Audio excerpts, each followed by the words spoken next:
আসসালামু আলাইকুম রহমতুল্লাহ। আমার স্ক্রিনের উপরে তিনটা ছবি দেওয়া, ফ্রি মোশন ফিরোজ ভাই এবং বিসমিল্লাহ এগ্রো এবং মোজাহির ভাই, এই তিনজন মানুষ আমার পছন্দের মানুষ। কিন্তু আমি মোজাহির ভাইকে নিয়ে আজকে কিছু কথা বলতেছি। মোজাহির ভাই এই কয়দিন থেকে শুরু করতেছে তার 4 মিলিয়ন মানে 4 মিলিয়ন সাবস্ক্রাইবার দরকার ইউটিউব চ্যানেলে। আজকে ভাই আপনি মানুষের ইমোশনালে তো হিট করার দরকার নেই। আপনি 6,25,000 টাকা দিয়ে একটা মোটরসাইকেল দিবেন আপনার একজন সাবস্ক্রাইবারকে। 5, 3, 1, 3 মিলিয়ন। অবশেষে আমাদের ইউটিউব চ্যানেলে 3 মিলিয়ন সাবস্ক্রাইবার আমরা অতিক্রম করে ফেলেছি। আপনি এইভাবে মানুষের ইমোশনালি হিট করে তো আপনার সাবস্ক্রাইবার কামাইতেছেন, আপনি ফলোয়ার কামাইতেছেন, আপনি ভিউ কামাইতেছেন। আপনার কত কোটি টাকা দরকার? কয় লাখ টাকা দরকার। আপনি কত বড় সেলিব্রিটি হইতে হইব, আপনি কত বড় ফেমাস হইতে হইব, হ্যাঁ? তখন যাই আপনি এই জিনিসগুলো বাদ দিবেন। আজকে দেখেন ফ্রি মোশন ফিরোজ ভাই কখনো কইছে আমার আইডিতে ফলো করেন, আমার ইউটিউব চ্যানেল সাবস্ক্রাইবার করেন? কখনো বলছে? দেখছেন না? এইভাবে লটারির মাধ্যমে মানুষকে কেন হয়রানি করছে?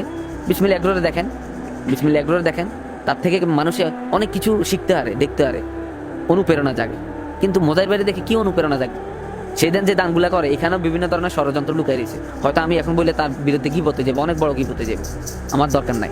কিন্তু আজকে বিসমিল্লাহ এগ্রো সাইফুল বাইরে দেখেন, এই মানুষগুলো তো কখনো কারোর ইমোশনালে হিট করে না। কিন্তু এই মোজাহির ভাই যে কাণ্ডগুলো করতেছে, যে অকারণগুলো করতেছে, যে পরিমাণে মানুষের ইমোশনালে হিট করে আজকে সাবস্ক্রাইবার নিতেছে, ভাই বিশ্বাস করেন একটা মানুষ 1 লাখ সাবস্ক্রাইবার করতে হলে তার বছর বছর লাগে যায়। কিন্তু এই মানুষটা মানুষের কিভাবে বোকা বানায় ধোকা দিচ্ছে।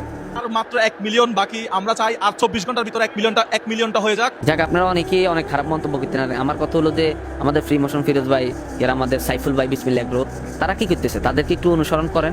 কিন্তু আপনি মোজাহির ভাই ঠিক আছে, আমি আপনার জন্য দোয়া করি, আপনি ভালো কিছু করছেন মানুষের জন্য, কিন্তু আপনি ওখানেও মানুষের বোকা বানায় ধোকা দিচ্ছেন, এখনো দিতেছেন।